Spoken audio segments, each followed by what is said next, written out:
Testing began today to make sure one county's elections go off without a hitch. Brunswick County's Board of Elections will be testing equipment through Friday.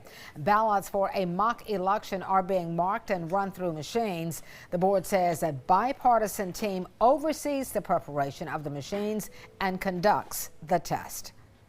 What we do is we mark a set of test ballots with an expected outcome. We run those all through the voting machines. We read those in and tabulate those votes and make sure that, the results we find through the tabulation software matches the expected result. Now, absentee voting is already underway in the March primary. The deadline to register to vote is February 6th. If you miss that deadline, you can still register during early voting. That starts February 12th. February 17th is the deadline to request an absentee ballot, and March 3rd is primary election day.